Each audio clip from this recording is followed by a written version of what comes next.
Oke, teman-teman, kita akan lanjutkan lagi ngulik tentang power supply SMPS ini.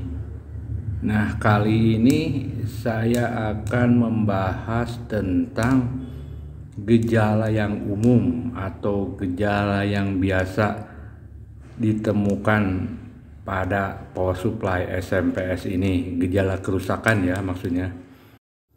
Nah, apa saja sih gejala yang biasa atau yang gejala kerusakan yang biasa dialami oleh power supply SMPS ini? Nah, ada kira-kira 6 gejala ya yang biasa yang bisa ditemukan atau dialami kerusakan pada SMPS power supply ini. Pertama, mati total. Kedua, tegangan menjadi rendah. Ketiga, tegangan menjadi tinggi. Keempat, tegangan naik turun. Kelima, tegangan mati. Artinya bukan mati total di sini. Ketika kita menyalakan perangkat elektronik, dia menyala lalu mati. Nah, yang terakhir atau keenam adalah kadang nyala, kadang mati. Jadi dinyalakan kadang-kadang bisa hidup, dimatikan kadang-kadang tidak bisa lagi. Artinya nyala hidup begitulah, seperti itu. Kadang-kadang mau nyala, kadang-kadang tidak bisa sama sekali. Nah, kita akan bahas satu persatu dari mulai mati total. Gejala mati total itu masih dibagi menjadi dua. Pertama, mati total dengan sekring terbakar. Kedua adalah mati total tapi sekring tidak terbakar atau masih mulus tapi kondisi mati total. Nah, apa yang harus diperiksa? Pertama, kategori sekring mati total, sekring terbakar. Terbakar otomatis pasti putus. Nah, sekring ini sekring ya teman-teman. Ini sekring model bulat. Bisa dilihat. Kita cari yang lebih gampang, yaitu sekring yang model seperti ini aja. Nah, ini sekring yang biasa, yang sudah umum. Sekring ini banyak jenisnya ya. Ada yang bulat seperti ini, ada yang kotak. Nah, kotak seperti ini. Nah, oke.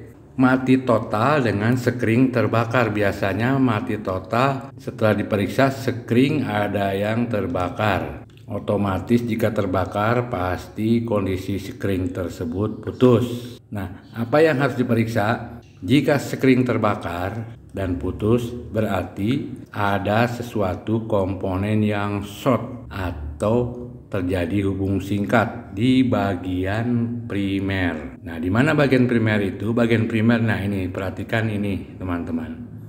Untuk para pemula ya ini. Ini adalah garis yang membedakan primer dan sekunder. Ini bagian primer. Nah, ini posisinya ada colokan listrik ini dan ada elko besar ini. Dan ini adalah bagian sekunder. Nah, apa yang harus diperiksa ketika power supply mati total, kondisi sekring putus terbakar? Berarti ada yang short. Yang harus diperiksa adalah pertama, transistor MOSFET. Power supply ini tidak menggunakan MOSFET, berarti IC powernya yang ini yang ada di bagian primer yang harus diperiksa. Nah, kita contohkan yang satu ini saja, yang lebih gampang. Nah, ini bagian primer ya, colokan listrik. Nah, ini garis pembatasnya. Nah, di sini sekunder. Nah, periksa yang namanya transistor MOSFET yang 3 kaki yang ada tulisannya di sini. Mudah-mudahan terlihat ada tulisan GDS. Periksa ketiga kakinya dengan tester. idealnya harus dicabut dulu ini, diperiksa dengan mode dioda. Nah, mode dioda atau mode buzzer. Nah, ini mode dioda pakai tester digital. Hubungkan kaki satu dengan yang lainnya. Kaki satu dengan dua, kaki satu dengan tiga, bolak-balik. Jika berbunyi semua, berarti itu short. Artinya terjadi hubungan singkat, berarti rusak hasilnya. Nah, yang harus diperiksa ingat ya, power MOSFET atau transistor MOSFET yang 3 kaki di bagian primer. Kedua adalah periksa yang namanya dioda bridge.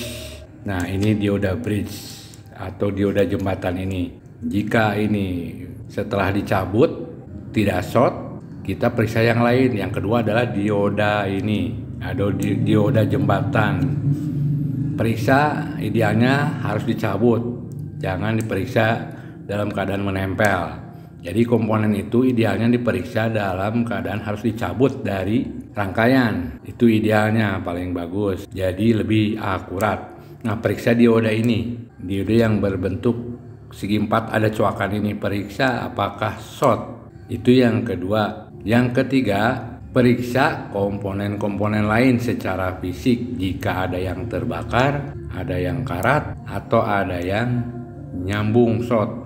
Satu-satu mulai dari resistor, elko besar juga ini harus diperiksa, dicabut satu persatu kalau bisa. Kalau sudah paham tidak perlu dicabut sih, cukup di sini, tapi karakternya harus kita hafal dulu. Memeriksa dengan dicabut dilepas dari komponen atau memeriksa dengan kondisi terpasang.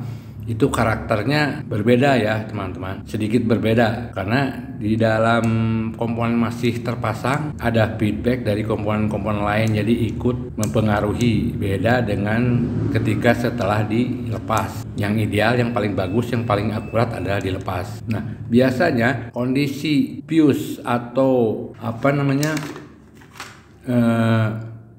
kondisi mati total dengan sekring terbakar ini biasanya yang menjadi masalah atau yang sering menjadi biang keroknya adalah transistor MOSFET ini short atau terjadi hubungan pendek. Kedua adalah dioda, biasanya hanya dua ini, yang lain jarang. Biasanya kalau yang lain bukan short, yang lain seperti kayak transistor ini terbakar atau nilainya resistor turun. Ya, yang lain seperti itu. Biasanya hanya dua ini saja antara dioda dan MOSFET, yang lain jarang short. Nah, sekarang kategori yang nomor 2 masih mati total, tapi kategorinya nomor 2 yaitu sekring ini mulus dan ketika dicek juga masih nyambung. Tapi kenapa power supply masih mati total sedangkan sekring ini masih menyambung? Itu relatif gampang cara memeriksanya ya teman-teman.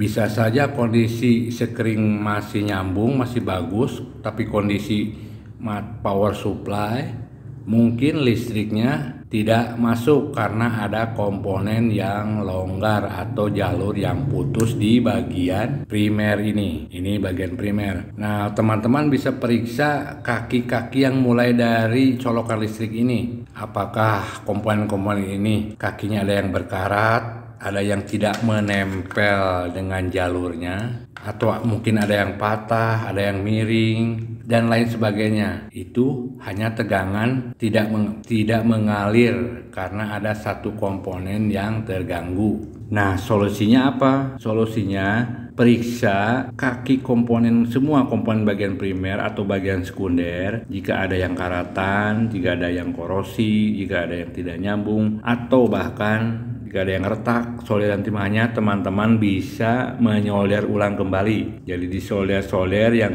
dicurigai ada retak, ada tidak nyambung, atau kakinya sudah berkarat, bisa ditambah, dimodif. Ya tergantung teman-teman lah, yang penting nyambung, yang penting bisa hidup kembali.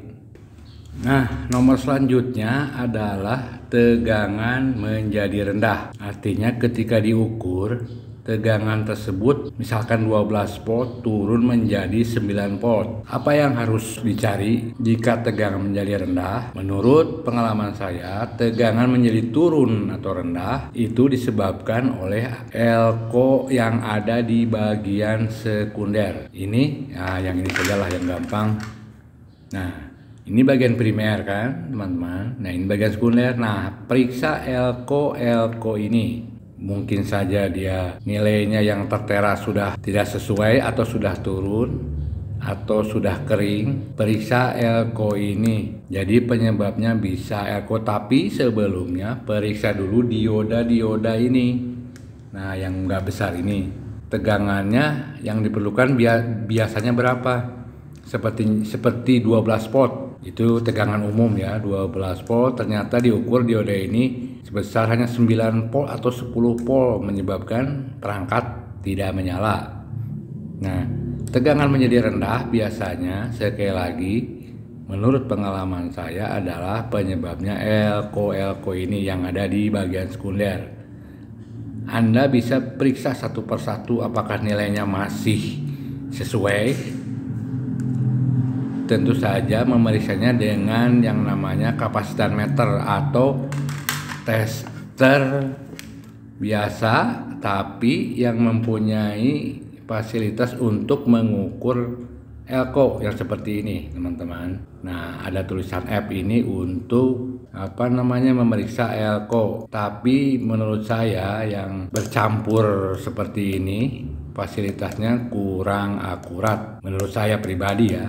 Ini kurang akurat karena nilainya kadang tidak sesuai atau kadang membingungkan, kecuali teman-teman yang punya budget lebih bisa membeli yang namanya ini. Ini adalah kapasitan meter khusus untuk mengukur nilai kapasitor, entah itu kapasitor yang ada kutub positif negatifnya atau kapasitor polar atau kapasitor non polar. Nah, kapasitor non polar itu seperti ini. Ini kapasitor, pokoknya yang tidak ada kutub positif dan negatifnya. Sedangkan yang ada kutub positif negatifnya adalah yang seperti saya bilang tadi, elko ini. Dengan alat ini teman-teman bisa mendeteksi akurat sekali, nilai sedikit pun terbaca. Sedangkan kalau memakai yang ini, kalau menurut saya kurang akurat. Ini hanya sekedarnya sajalah kalau ini, kalau ada di tester biasa yang ada pengukuran elko ini. Atau teman-teman misalnya tidak punya alat tersebut, malas bang meriksanya, atau solusinya bagaimana? Ya tinggal ganti saja semua elko ini, semua yang ada di bagian sekunder yang menyebabkan tegangan turun, ganti saja dengan nilai yang sama. Voltasenya yang sama. Jadi misalkan 50 volt, maka harus diganti dengan 50 volt lagi, jangan kurang. Karena kalau kurang bisa cepat rusak atau bahkan ketika dinyalakan langsung meledak. 50 volt bisa diganti dengan 50 volt atau di atasnya. Jadi ganti saja semua kalau tidak punya alat tester khusus untuk memeriksa elko ini. Penyebabnya biasanya ada di elko ini. Tapi sebelumnya periksa juga dioda ini. Mungkin ada yang sudah short, mungkin saja menyebabkan tegangan turun, atau ada yang sudah turun kualitasnya seperti dioda ini. Nah, saya kasih contoh. Nah, dioda yang ada di bagian sekunder ini bagian primer yang saya lingkari garis hitam, dan ini adalah bagian primer. Cek dulu ini, lalu ganti semua elko ini. Nah, nomor 3 selanjutnya adalah tegangan menjadi tinggi. Apa penyebabnya tegangan bisa menjadi tinggi? Pada perangkat elektronik yang sudah agak modern, jika tegangan melonjak tinggi, maka dengan otomatis perangkat itu mati sendiri. Nah, mengukurnya bagaimana? ketika belum mati kita harus mengukurnya untuk mengetahuinya sebelum mati sendiri secara otomatis. Nah, apa sih penyebab tegangan pada power supply menjadi tinggi? Penyebabnya biasanya ada resistor yang nilainya rusak atau nilainya berkurang atau menjadi melar, menjadi tinggi. Nah, periksa resistor yang ada di bagian sekunder. Biasanya tegangan menjadi tinggi, penyebabnya ada komponen yang rusak di bagian sekunder. Anda harus mencurigai resistor. Periksa resistor yang ada di bagian sekunder. Itu ke satu. Kedua, periksa dioda. Entah itu dioda seperti ini, biasa yang hitam, atau dioda Zener. Dioda Zener itu adalah dioda yang bentuknya kecil sekali, teman-teman. Jadi sekali lagi, periksa resistor yang ada di bagian sekunder ini, semua periksa. Dan resistor. Nah, itu yang utama, resistor dan dioda periksa dahulu. Dioda Zener atau dioda biasa seperti ini. Yang ketiga adalah, kapasitor keramik seperti ini yang coklat. Nah, Anda juga harus periksa. Power supply tersebut memakai kapasitor non-polar. Non-polar ini seperti ini. Tiga itu biasanya yang penyebab menjadi tegangan menjadi tinggi. Pada perangkat yang sudah modern, seperti saya sudah bilang tadi, akan mati sendiri jika panas. Pada power supply jadul, dia akan panas. Dia juga nantinya akan mati sendiri. Karena sudah panas tidak kuat menahan arus, makanya dia mati. Anda bisa memeriksanya dengan cara meraba. Apakah ada yang panas, berlebih, tidak normal? Catatan sudah dicabut terlebih dahulu colokannya ya. Dalam keadaan mati, kita colokan. Tegangan tinggi, lalu mati, kita cabut. Lalu kita raba. Termasuk IC-nya. Jika panasnya, itulah penyebab mati karena tidak kuat. Berikutnya teman-teman, nomor 4 adalah tegangan naik turun. Nah, jika dicek tegangannya adalah kadang naik kadang turun secara cepat. Kalau kita memeriksa tegangan sekunder, nah ini dioda ini, tegangan akan naik turun. Kalau menggunakan tester analog yang jarum itu, jarumnya akan bergerak maju, mundur, naik, turun, seperti itu. Nah, apa sih penyebabnya? Nah, biasanya yang pernah menurut pengalaman saya, penyebab tegangan naik turun itu adalah IC TL431 kalau salah. Nah, bentuknya seperti ini. Teman-teman, posisinya berada dengan atau berdekatan dengan optocoupler ini nih. Nah, ini adalah optocoupler yang memisahkan garis antara primer dan sekunder yang kaki 4 ini. Ini biasanya penyebab tegangan naik turun. Kedua adalah optocouplernya sendiri, teman-teman, yang menyebabkan tegangan naik turun ini. Meskipun tidak rusak, mungkin karena sudah kualitasnya sudah menurun. Nah, seperti ini. Nah, ini juga optocoupler, dan ini IC TL431 3 kaki yang tadi sebut berdekatan. Coba diganti dua ini.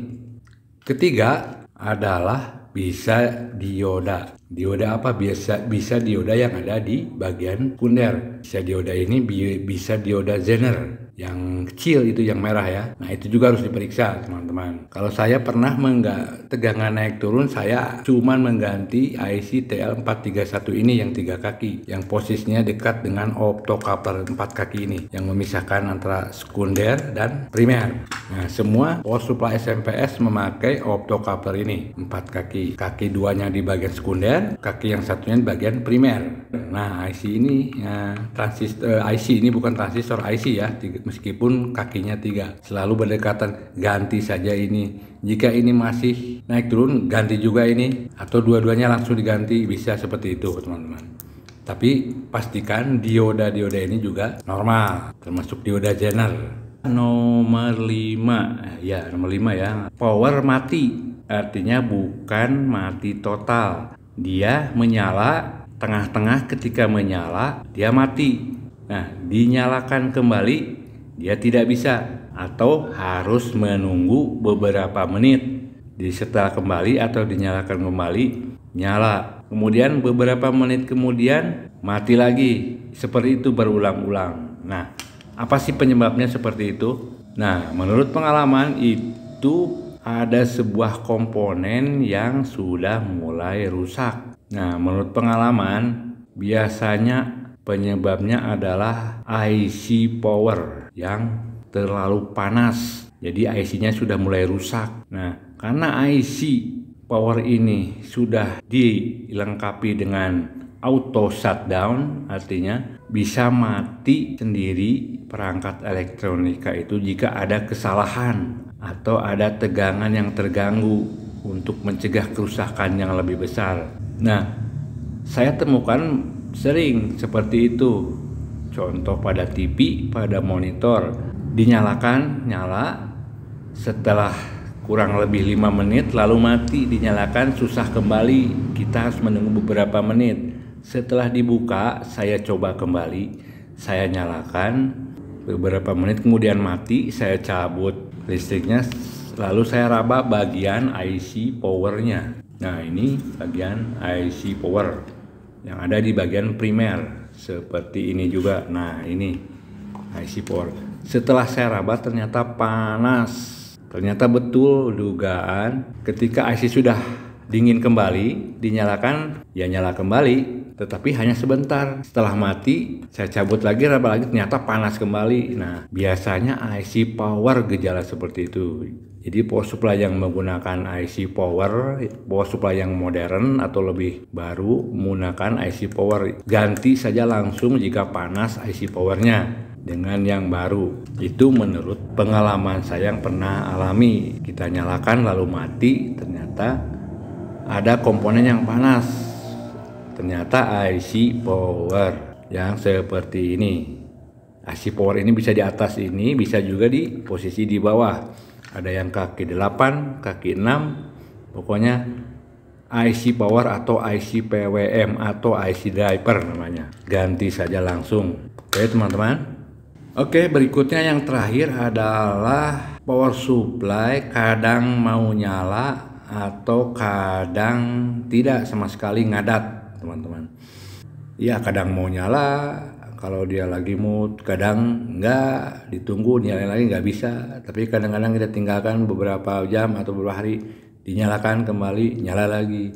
Itu biasanya ada komponen yang tidak connect dengan sempurna, artinya ada kaki komponen yang sudah berkarat atau sehingga koneksinya tidak bagus dengan jalurnya, atau timah yang menyolder kaki komponen tersebut di bagian primer biasanya sudah pecah atau retak atau bahkan tidak nyambung jalurnya, bisa seperti itu. Sekali lagi, bisa komponen yang rusak atau ada jalur yang tidak tersambung, entah itu komponen kakinya tidak nyambung dengan jalurnya karena sudah karatan, karena sudah korosi, atau bahkan mungkin patah jadi tidak tersambung dengan sempurna, atau jalurnya sendiri yang sudah korosi.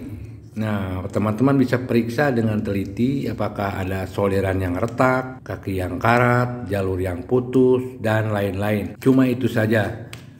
Itu karakternya, kadang nyala, kadang tidak. Kadang kita harus ketok-ketok dulu, barang elektronikanya diketok mau nyala, nanti mati lagi, ditekan sedikit, ketok lagi, mau nyala lagi. Nah, seperti itu.